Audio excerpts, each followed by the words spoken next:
is Murder in the Rain, where each week Emily Rowney, Alicia Holland, and Josh McCullough tell true crime stories of the Pacific Northwest. Murder in the Rain contains graphic content. Listener discretion is advised.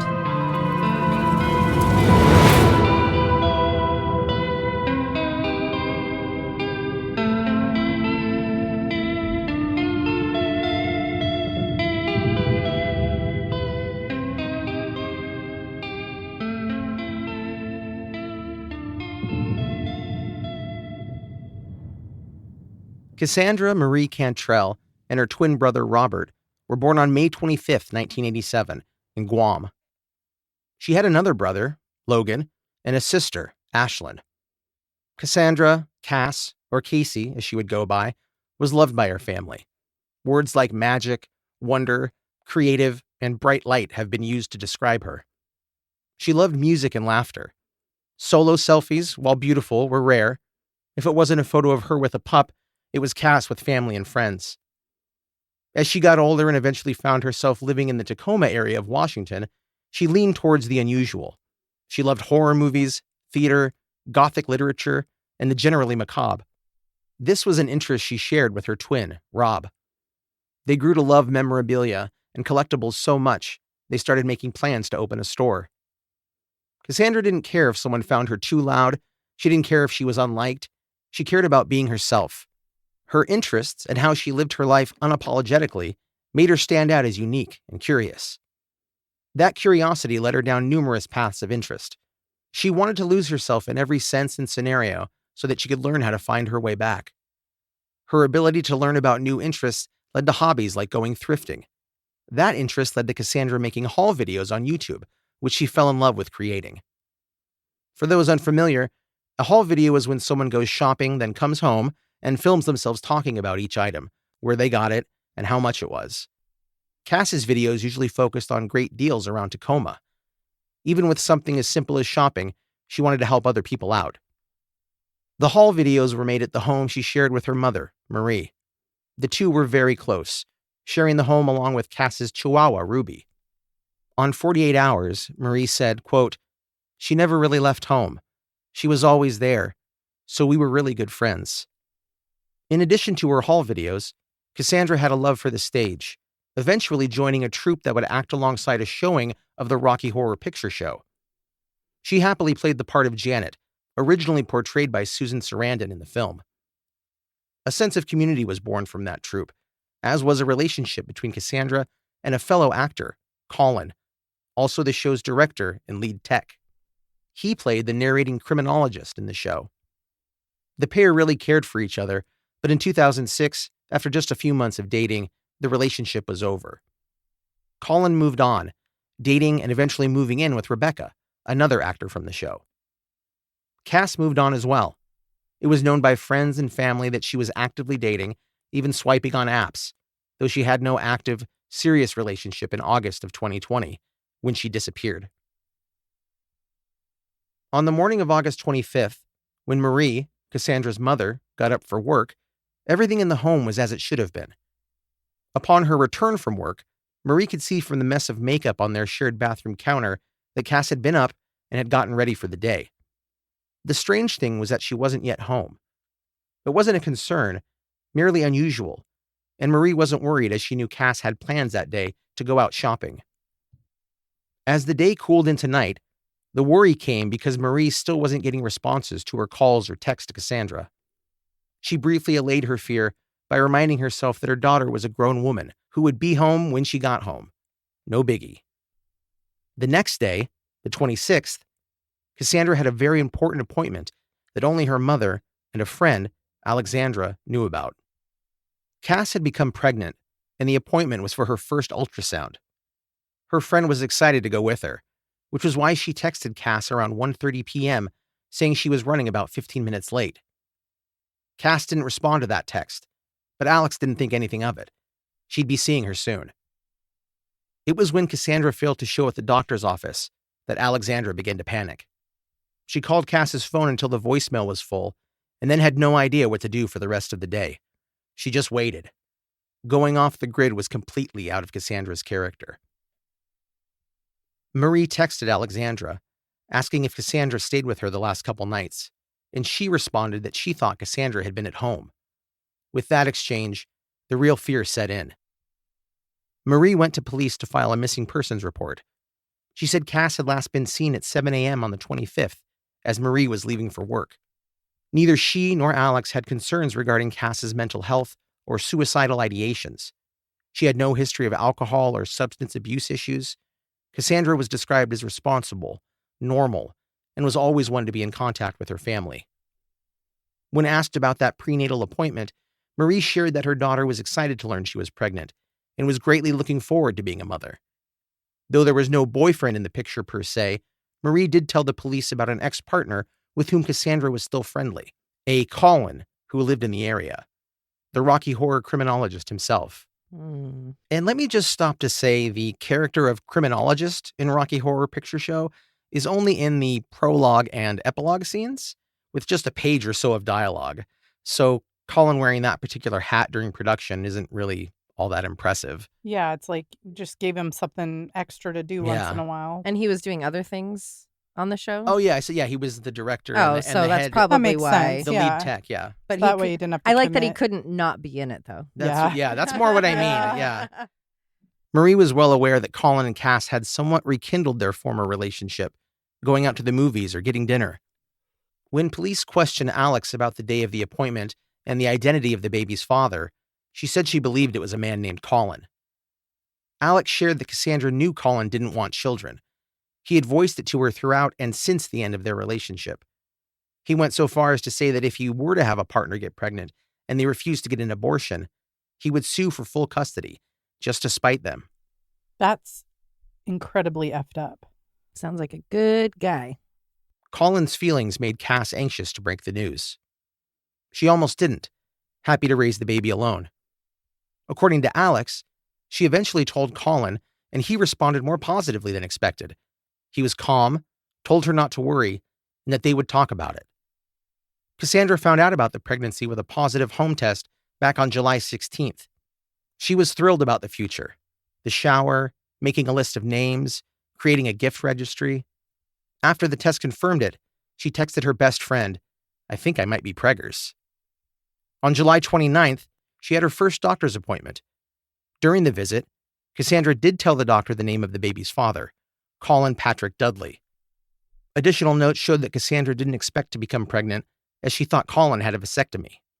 She said the father was supportive of the pregnancy, but was not going to be involved in raising the child in any way. Even with his feelings towards the situation, Cass said she and Colin were on good terms. She was always the optimist, so she had to hold out hope that he might come around to the idea of being a parent. Detectives began conducting interviews and canvassing while her family waited and hoped. They had to tell themselves there was a reasonable explanation for her silence. Her car had broken down and maybe her phone was lost or dead. Maybe she was just trying to get back home from wherever she was. Starting with the neighborhood canvass, police asked around if anyone saw Kassanndra the morning of the 25th, or had seen her since, or knew where she was currently. No one had those answers, but one neighbor had a security camera, which faced the street. Viewing the footage from July 25th, Cass's white Mazda sedan, with what looked to be Cass at the wheel, was seen leaving her neighborhood at 8:32 a.m. Hours and hours went by on the footage, but the car was never seen returning to her home. As detectives searched for clues, Kassandra's loved ones were looking for her, or at least a sign as to where she could have gone. Searchers said they had to stay focused on looking for small clues. They couldn't bring themselves to imagine they were out searching for a pregnant corpse.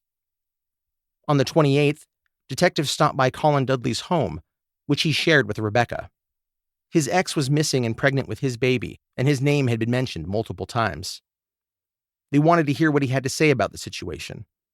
However, when they arrived at his home, there was no answer, and they were resigned to leaving a business card. As the officers headed back to their car, a neighbor popped out and asked if they were there for Colin and Rebecca. They said they were, and the neighbor went on. Colin and Rebecca had moved into the neighborhood after buying that house about 3 years earlier. Nothing quite substantial, but it was a start. That evening, Colin returned home and found the business card.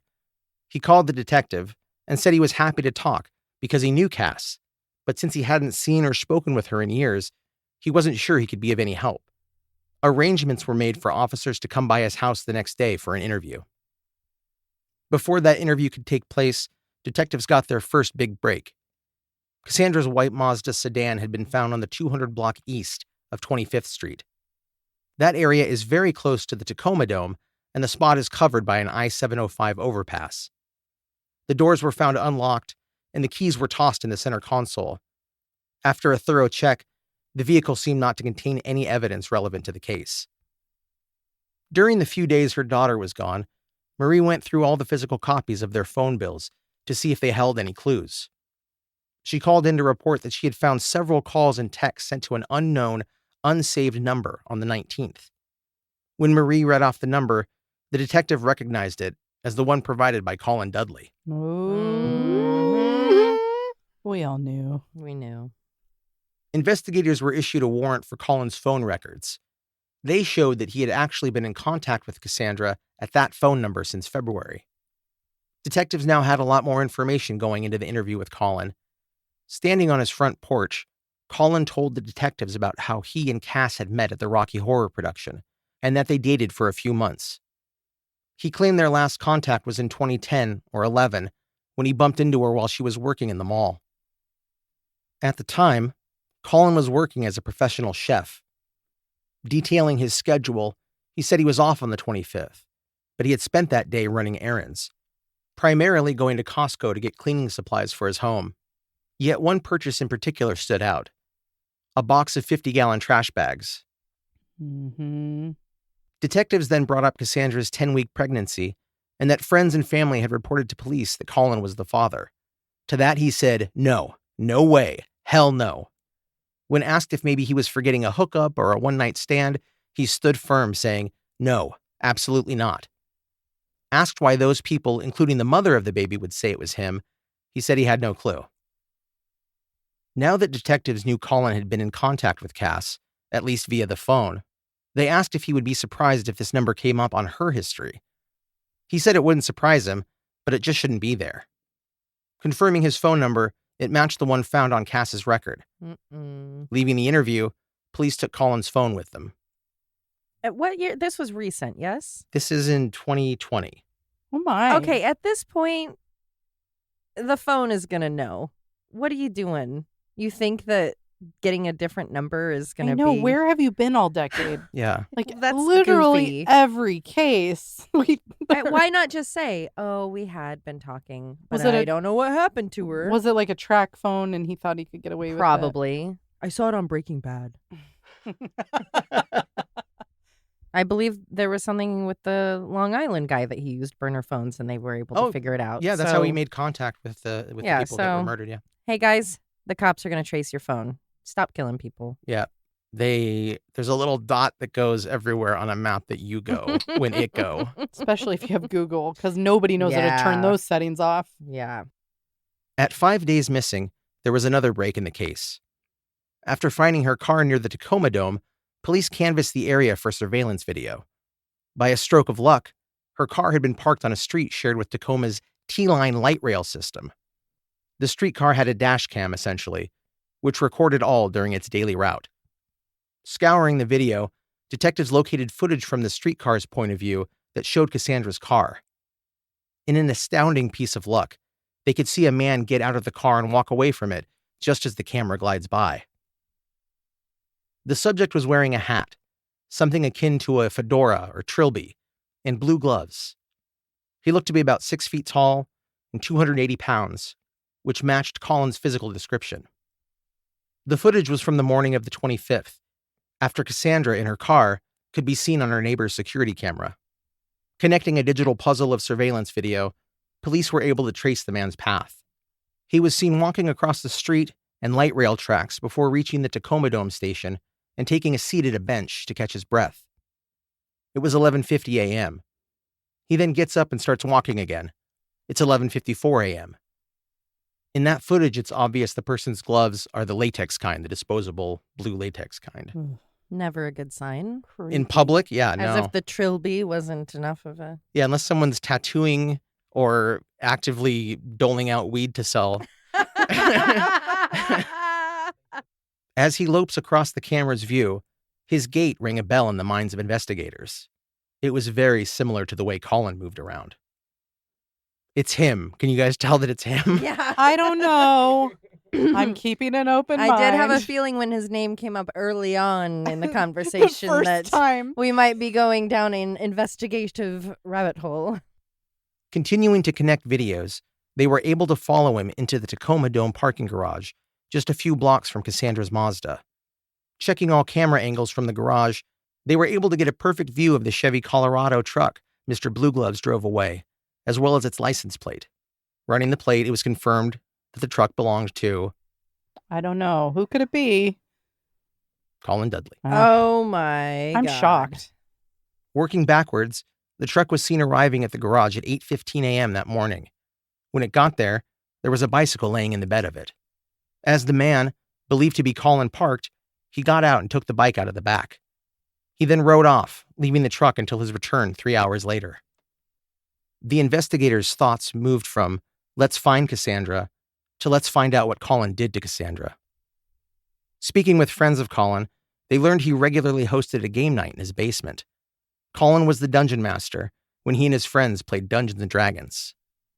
Em, you're a D&D player, A very new one. but you could probably kind of give a rundown of what a dungeon master is, right? Yeah, a dungeon master moderates the game for you. So they're the ones telling the story while everyone is playing. So they're going to set up the scene. They prepare the game. So one thing to, I guess, put out there if you're not familiar, they put in a lot of work. So my friend Renee is a dungeon master, and she created maps. She had a playlist. She brought mead. Like, she really set the scene for the group. And then she tells the story and sets it up. Like, you're in a pub and here, you're in this is the problem. You got to find out if this guy, was a thief or whatever. And she moderates the entire time. So she also positions, like, what do you want to do? Do you want to ask this person for information? Do you want to start a fight? Like, she really sets up the whole game and kind of guides you through it. So they're very knowledgeable. Since we were all new players, she also helped us with understanding which dice to use, what the points meant. Like, she really was educating us along the way. That's very cool. That sounds fun. From what I'm hearing, it sounds like, given this guy's history of being a director and maybe in control of things, it wouldn't be surprising that he's a dungeon master. No, because they like to set the scene, control it. With the players, they kind of help you if you're creating your character. Mm-hmm. They're going to help you with, like, okay, here's your squad. Like, we might need someone who's an elf. We might need a wizard. So, like, Renee helped us kind of build our personas too. So that's not surprising. People who are actors or in theater are well suited for Dungeons and Dragons because that's really fun. Like, I loved building my background and with it my caused character. and it caused for, like, some imagination and creativity. Absolutely. And all of that. Yeah. Mm-hmm. Well, thank you for your insight. Anytime. Going through Colin's phone, detectives found a name that appeared often and had for a while. The number connected to the contact listed as Velma was actually Kassanndra. She had sported the Scooby-Doo character as a Halloween costume a few years prior. He not only liked the outfit, but didn't want Rebecca to see the name Kassanndra showing up in his call and text logs. Knowing Velma was actually Kassanndra, they looked at the interactions between the two. The most recent text from Cass to Colin was at 8:49 a.m. on August 25th. Just 17 minutes after being seen on camera leaving her home, she had texted him, "I'm a bit early. That okay?" He responded with, "Yep, come on down," which one could assume meant the basement/gaming room. While those texts were found on the phone records, they had been manually deleted from Colin's phone. That son of a bitch. They'll never find out. I was just reading something today, I don't know why, about something about social media, and that they can, like, see your messages. I didn't know that they could, like, look at your messages, Oh, your yeah. Instagram stuff. That Everything is logged. My knowledge is that they know everything. I mean, They I just do. assumed, I just never thought about it. They do. Yeah, wow. And because you can subpoena, like, Snapchat, and they even keep the photos even though they disappear for us. They Ooh. keep everything. Hear that, everybody? And I'm always No like, funny business. His phone had actually been turned off from 9:56 a.m. on the 25th until 10:30 a.m. He only turned it on to make 2 calls, One was to his security company, ADT. The other was to call his partner Rebecca to tell her not to freak out. Their security cameras were down because the power was out, and it can be assumed that he had called ADT to have them turned off. Again, Slick move. does he think no one can get that information? Or that he wouldn't be questioned just in general because of their past relationship? I guarantee if they are like, oh, you have ADT, I'm going to get a subpoena. Mhm. I'm going to call them and they're going to tell me exactly what time you called and what you wanted. said. Like, yeah. here's a record. Here's a recording. Oh, yeah, we of the have call. a digit. Yeah, Yes. every Good call. Lord. Yeah. What a dummy. The ego. I'm in control, so no one will know what I'm doing. He's the dungeon master. Mm-hmm. He controls the fate of all.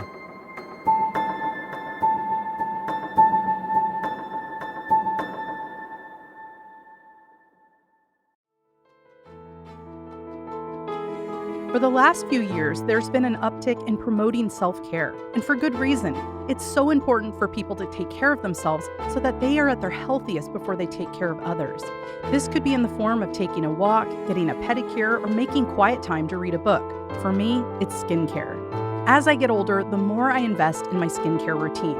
If only I could convince 16-year-old Emily to stay away from the tanning booth. But I can make up for how I treated my skin back then because I found Protocol. I've been using Protocol for several weeks and I'm loving it. What's their secret? They use a special form of retinol that was previously uncaptured by science. It's made from the same ingredient that gives bell peppers and carrots their color and is estimated to be 20 times more powerful than regular retinol. 92% of users see results in 14 days. Whether you're looking for a new serum or hydration cream or need an entire skincare system, Protocol has you covered, and it's risk-free because they offer a money-back guarantee. What's better than that? Well, Murder in the Rain listeners get 25% off with a discount code. Go to protocol-lab.com and use code MurderInTheRain25 to claim your discount now. That's protocol-lab.com and use code MurderInTheRain25 with no spaces.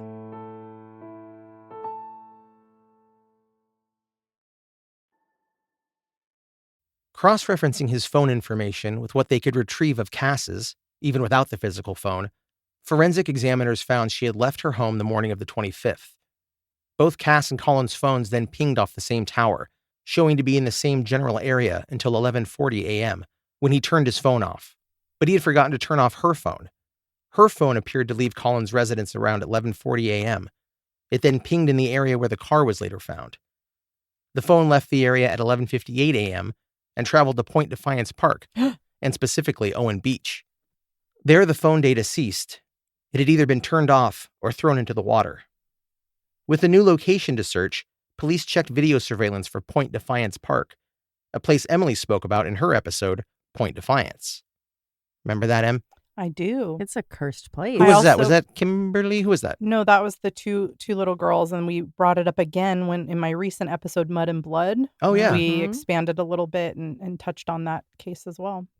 I mean, it's a big park, and it is one the whole everyone in town goes to pretty often. So I'm not surprised it's kind of brought up in multiple cases. Looking at it, are there places where it would be good you could see it attracting people who would Yes, be disposing of it's something or doing pretty something forest- nefarious? Yeah, it's forested. There are some long paths. Like one of the little girls, she would ride that path as she was training for a bike race. So it's, Mm. you're not And going it's to. like right on the water, right? It is Yeah. parts on the water. There's wooded parts. There's little, I think there's like a rose garden. Like there's lots of places where you could easily be alone.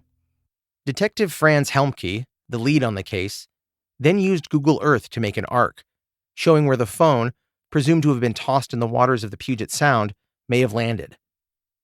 Searchers and investigators gathered at Owen Beach. They then threw rocks into the water to further limit their search range. With assistance from the Metro Dive Team, an underwater search was scheduled. Often a daunting task, the search team got very lucky that day.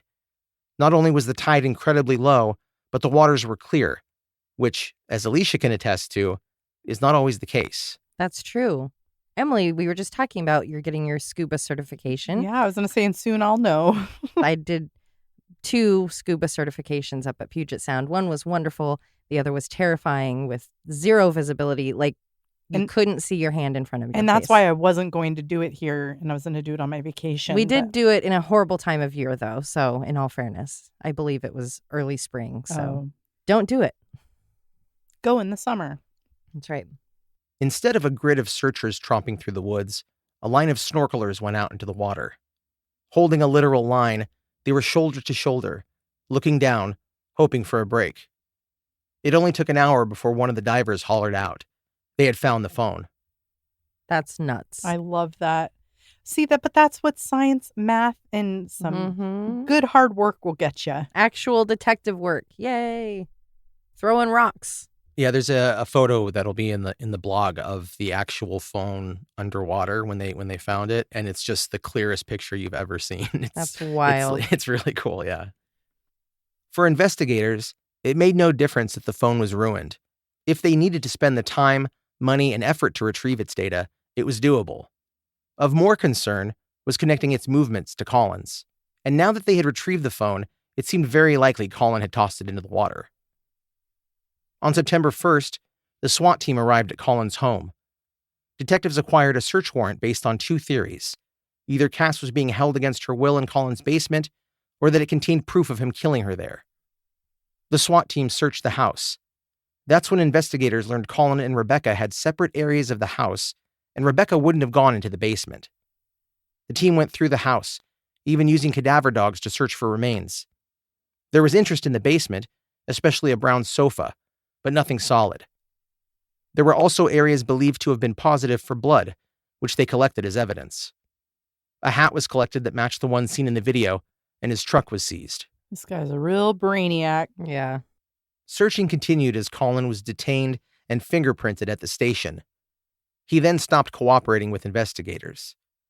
There was no reason for him to say anything. Since there was no proof of any wrongdoing and no body to prove murder, Colin was released. Ugh, that is the worst. I bet they all hate it so much. I'd be like, I'm just going to follow him home. I mean, I'm sure somebody did. I would have. When asked if she felt Colin was capable of hurting Cass, Colin's girlfriend Rebecca was interviewed as well. When asked if she felt Colin was capable of hurting Cass, she took a 13-second pause before saying, "Physics would say yes. Oh. He's got the size and strength on her. I don't think he would. No, he would not." So the question is he physically capable? I mean, isn't it kind of implied they mean I think the capability, psychologically? capability is, do you think he could do that? That's a really weird way to answer it. And 13 seconds, that's a long time. That's a long time. But then again, somebody's life is at risk, right? Or two people at this point. Right. So you and if do you want love to think him, about what you say. And that would be hard. If someone was asking me about Josh, that would be really hard to say because on one, anyone is capable of anything. But on the other, if it's, oh my gosh, what I say could put him in jail, that would be really scary. But I think that is implied that anyone is, right? So it's, has he shown signs? Right. I don't know if they need to be more specific or what. Detectives then learned a fun fact about Colin. He had, for years, demanded he be referred to as Hatman or Hat. No. Very clever names. No. And this came from him wearing a hat. What? He didn't wear them constantly, but when he put on his snazzy little fedora, his persona of Hatman would emerge. Gross. What exactly was this persona? It was inspired by the abhorrent behavior of the character Alex in the film and novel A Clockwork Orange. Oh boy. Which is like the main Malcolm McDowell character. They break into houses, they beat people. I think there's a rape. Very violent rape. Yeah, it's awful. He's a very bad person. They love milk. On the list of disgusting It's things. gross in the movie. British milk? You know what temp that's at? God damn it. Also, I have to assume his Hatman persona, because of the Clockwork Orange connection, came with a horrible British accent. Of most importance was finding Kassanndra. Detectives felt by this time they were searching for her body. So to track the location of the likely murder, had Colin been the perpetrator, they needed to map his movements on the 25th, beyond what they had gathered from video footage near the Tacoma Dome. The first thing Colin said he had done was to get gas, which he did at a Costco at 6:30 a.m. This was confirmed via Costco's surveillance. He then went into Costco for those cleaning supplies. Strangely enough, it was a different Costco location from the one where he had purchased gas. Again, he was caught on video leaving with the bottles of bleach and large garbage bags. He returned to his house to drop off the supplies and was then seen arriving at the Tacoma Dome with a bike and riding off. If Cass was a little early at 8:50, they were probably planning on meeting up at 9. From the Tacoma Dome, it would be about a 20-minute bike ride to Colin's home. He rode off at 8:15 and must have barely beaten her back to the house. That is some premeditation. I'm going to go park my truck and make sure I bring my bike so I can bike home so I have my truck later when I leave her car. That's gross. His phone then stayed in the area for 2 hours before powering off. Perhaps he left her phone on thinking it would make it look like she'd been out and about all day, but that didn't go as planned. This then connected back to the video of her car. It was believed by detectives that from 9 a.m. until nearly noon, Colin had been killing Kassanndra and trying to move her body, which would have been exhausting. After putting her body in the Mazda, he drove her remains somewhere and dumped the body. Colin then parked the car, walked away, and finally stopped to sit and catch his breath. Thus far, technology had been the savior of this case. Thanks to most businesses and many homes having cameras, police could trace Colin's steps. But that still wasn't enough. That's when they started examining his truck. Cars today are more computer than horse, and come equipped with what equates to an airplane's little black box. This little box stores information about every little thing your vehicle has ever done. Speed, brakes, miles, direction, everything. And Tacoma PD were in possession of Colin's. They rolled a 20 on that one. Suck it, Dungeon Master! That was a really good analogy. Thank you. I love that. The data was deciphered. It showed the truck had driven near the Chambers Bay wastewater treatment plant at 6 a.m. on August 26th. The truck came to a stop in a wooded area across from the plant and remained stationary for about 10 minutes. It then left the area and returned to Colin's home. The moment detectives learned of this, on September 22nd, they booked it to the scene. Detective Franz Helmke stood overlooking the edge of a wooded ravine. Peering down, he saw a large plastic garbage can, looking like it had been tossed down the hill. Garbage bags and rope were scattered around its landing spot. Helmke immediately called in a team to search the ravine and retrieve a body if necessary. They found blood. They found a body. As Helmke watched the searchers check the area, one of the examiners walked up the hill and showed the detective an image of a tattoo on the body. It was the George Bernard Shaw quote, "You don't stop playing because you grow old. You grow old because you stop playing." Helmke had been working closely with the family. He knew a lot about Kassanndra, and he knew that was her tattoo. Being close to the family, he wanted to be the first to break the horrible news before they found out otherwise. Twin brother Rob was in the other room when his mother Marie received that devastating call. He heard his mother scream out, and he knew. They'd found Kassanndra. That night, Colin was arrested and charged with first-degree murder. It is nice that they catch him because so many families just don't know, for years. Yeah. But And that they found her. yeah. And it was all thanks to the guy that did it. Yeah. Pretty cool. Yeah. He's like, hey, guys, I have all this information and all my technology for Thanks, you. Hat Did you Man. want to use it? From a victim impact statement by Colin's friend and fellow gamer, Stephen Ammon. After his house was raided and searched for evidence, we had one final D&D game there. He told us to roll up new characters as he was going to make a new campaign. We had started an evil campaign at the start of the pandemic with the intention of playing evil characters as a stress-free game where we could slaughter our way through consequences and not worry about them. Before the murder, it was a fun campaign. Colin, however, said he was ending it early because it hit too close to home currently. Ugh. Isn't that sick? Yeah. That was one of the last things I found, and that was like chilling to read that. Kassanndra Cantrell's body was skeletonized due to advanced decomposition. There was no way to confirm if she had been pregnant because of the lack of soft tissue surrounding her chest, neck, abdomen, and pelvis. The autopsy did show that she had been a victim of homicidal violence, cause of death being multiple skull fractures. The blood samples collected from the floor, walls, laundry room sink, and a stainless steel table in Colin's basement were a match to Kassanndra. At his first hearing, Colin pleaded not guilty. For 2 years, thanks in no small part to the COVID backlog, Cass's family waited and waited. All they wanted was to get to trial and show the world Colin's cruelty and ugliness. To show the proof that, without a doubt, he had killed their beloved Kassanndra. Her family finally got some news in November of 2022. The state had decided to offer Colin a plea deal. Her family and friends were in disbelief. This man had gone shopping for cleaning supplies. He had planned this. He waited for his day off before luring her over to talk about the subject everyone knew made him most upset, becoming a parent. How could they offer a deal to the man they alleged had not only lured Cass to her death, but hid her car, threw her phone into the sound to cover his tracks before going home and repeatedly cleaning the basement? He did so with items he had purchased as part of his murder plan.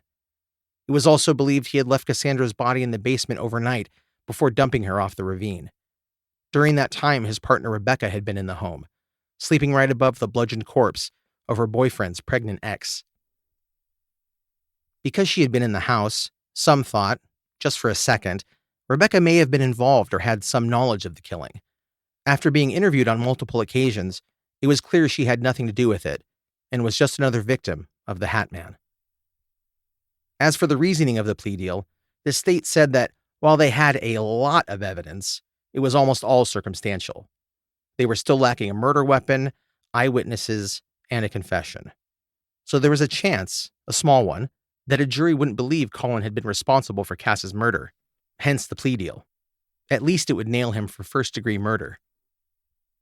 Since his only other criminal offense was for driving with a suspended license in 2007, and with the plea removing some aggravating circumstances, it left him with a sentence of 26 years.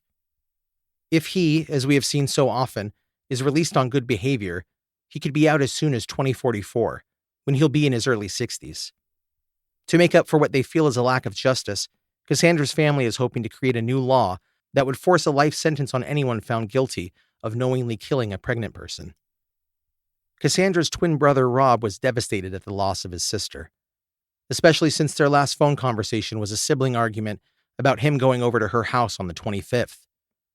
Finding out his sister was pregnant that day may have changed things. He still regrets not doing so, as maybe he could have helped her or stopped her from going to Colin's. To honor his sister, Rob opened Pacific Northwest Gaming and Collectibles in Maryville, Washington. Kassandra's image hangs in a window, showing her surrounded by some of her favorite characters. The mural and the store are in honor of Cass.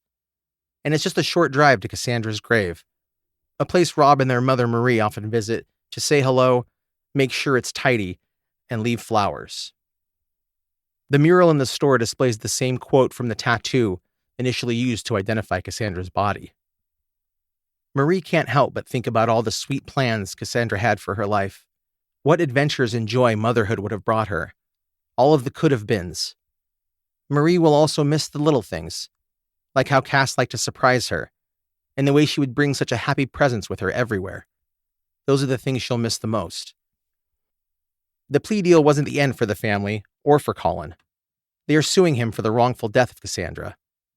That case will be going to trial this August, 3 years after the murder. There is also a GoFundMe in place, raising money for the funeral and legal costs, and for a bench the family hopes to place in a rose garden in Kassandra's honor.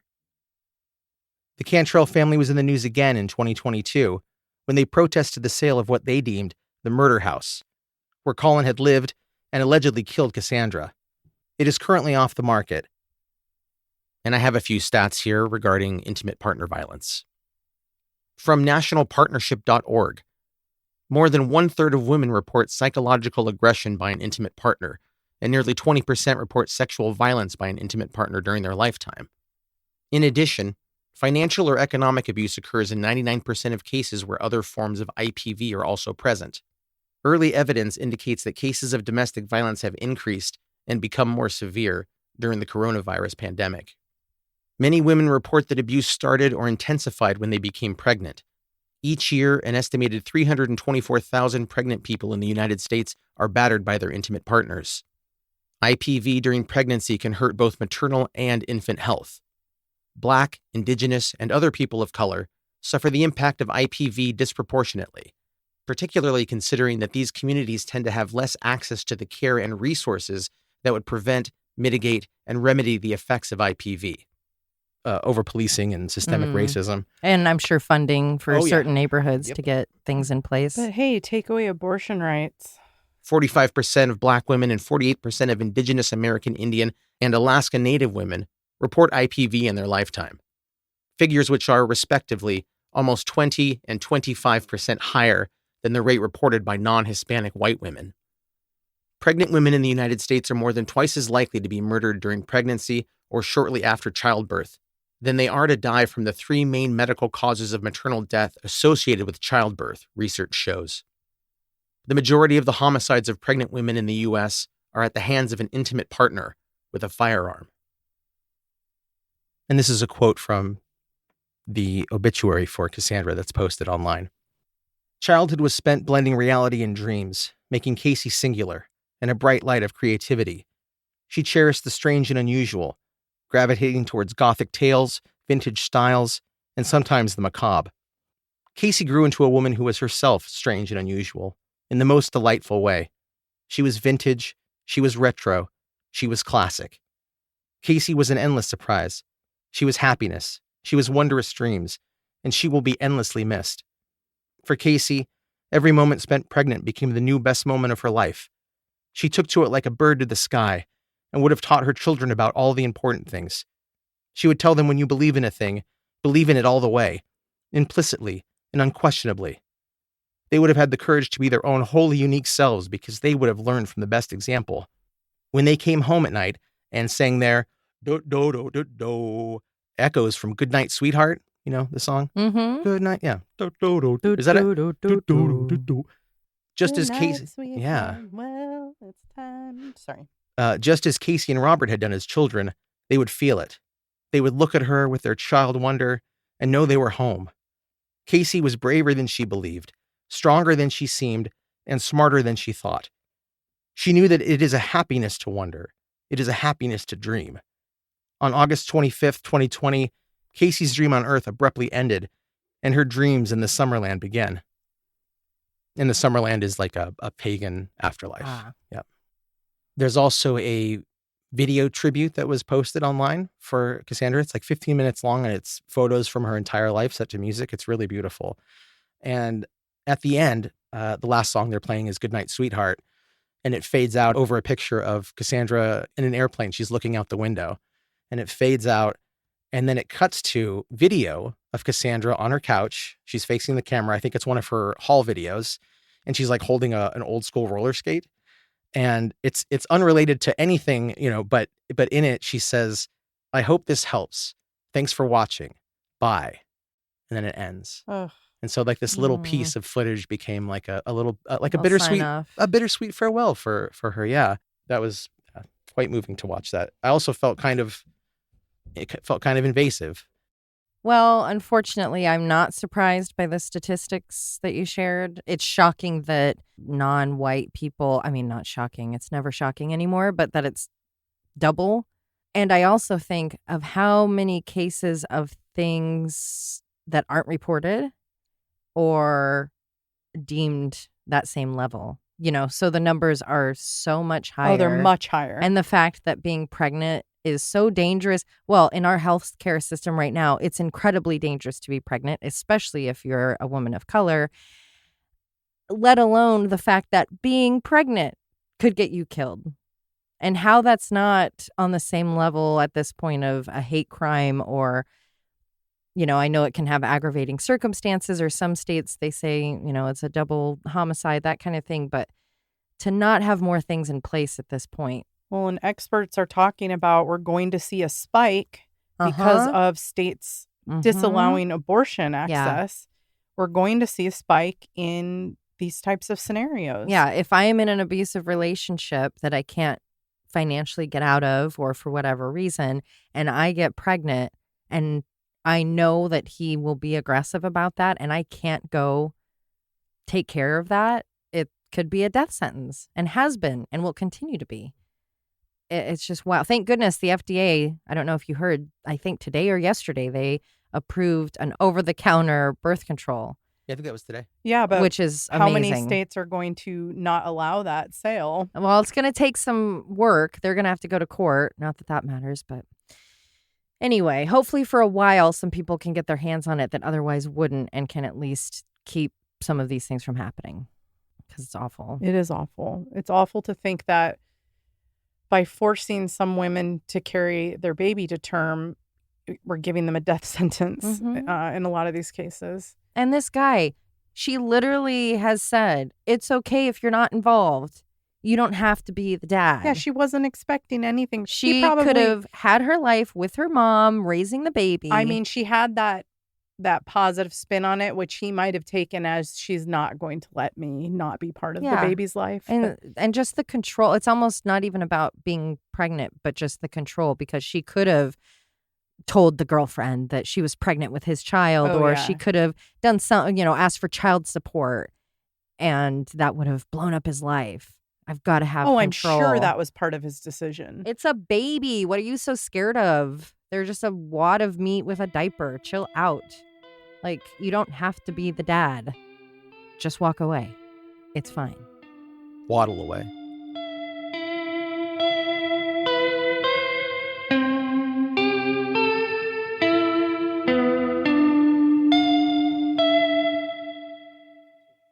Yeah, I look like I'm covered in Pam cooking oil, cooking spray. Very sweaty. Me too. I'm sure my linen pants are going to have some darker spots when I stand up. Oh, from the sweat, not the whole from not the in between the middle cheeks area. It's macabre. I believe it's macabre. I accidentally made it scroll like several pages. I've done that in a live show. I'm not gonna. Oh, the one in the one I wasn't there for in Washington. Yeah. That one was so. I was like, it was like I was just born and I'd never done anything before. It was so funny. I literally prepared for every scenario, and yet I fucked up. Like I thought it was funny. Like a new baby. Very funny.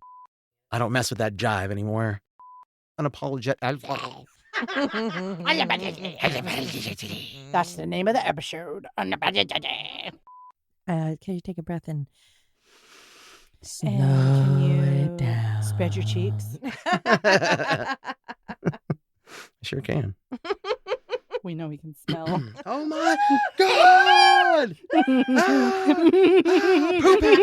pants. Poopy pants. Poo pants. Classic poopy McCullough. pants. I'm already getting bad vibes. Just wait till you hear about, everything else. The entire Wait case. till I tell you the case, the Just story. Wait for The story a of few the case. moments and I'll resume it. Stop interrupting me. It's a me. Dad. Nope.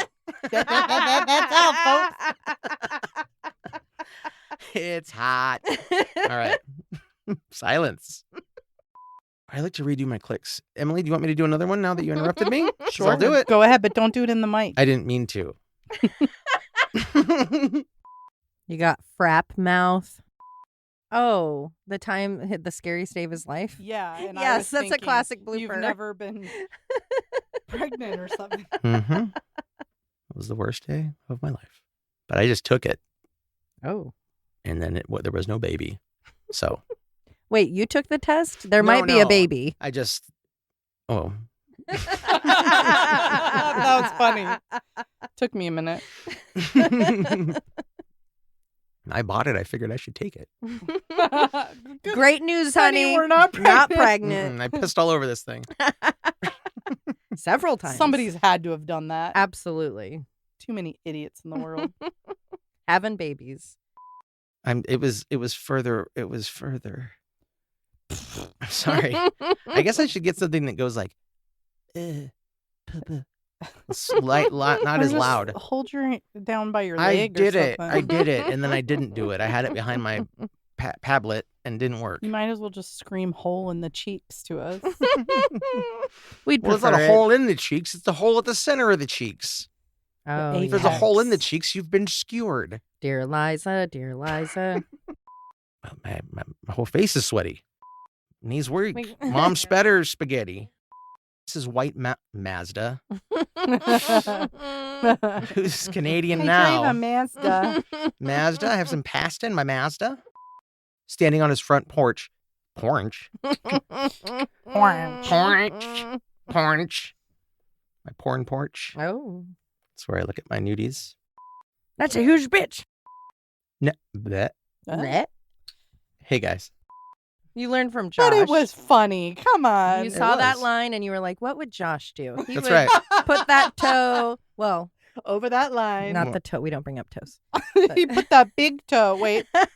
Big toes are The fine. second toe. Is your second toe longer than your big toe? Not anymore. It's not even there. Oh, that's the one that was cut? Yeah, Yeah. my left foot. Damn it. My second toe. I fucked up my own joke. Oh. Ooh, I'm I was going to say, Josh is going to be into this. tiptoeing through an ancient crypt, and I hear a roar.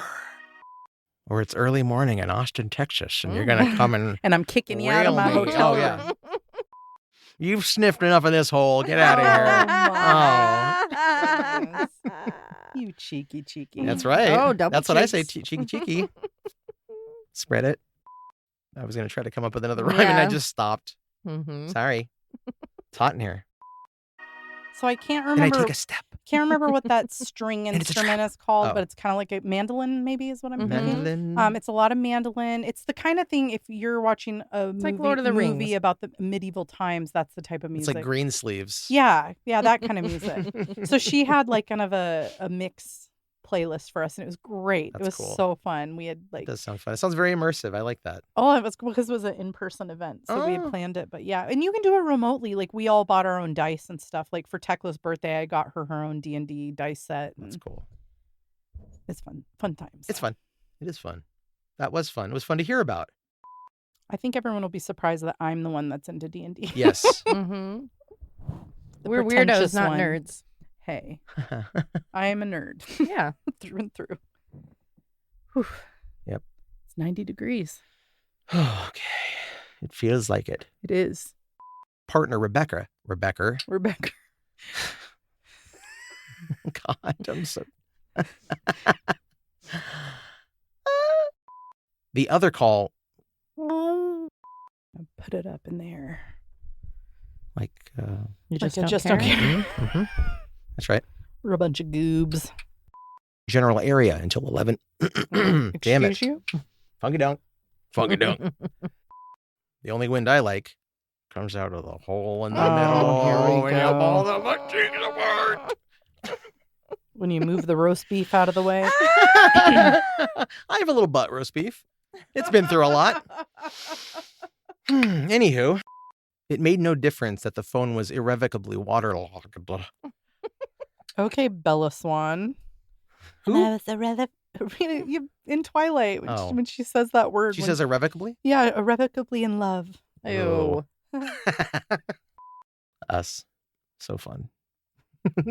So romantic, Yeah. you guys. Real Ew. sap. I hope I have a relationship like that. I've been too busy watching Love Island. She was asked if he.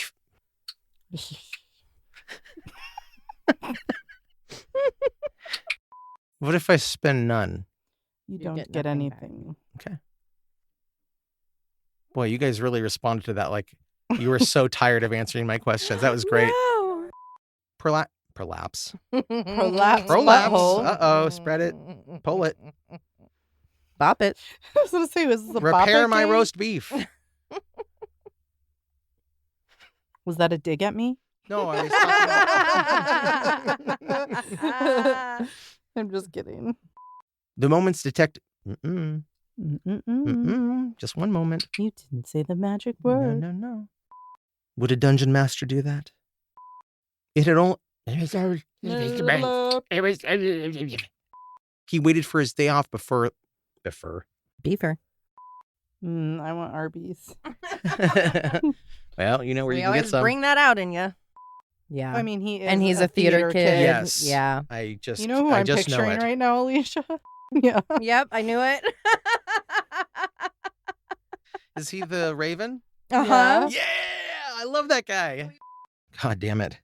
You can do it. You can do it. Thank you. But Cassandra's... No, you can't.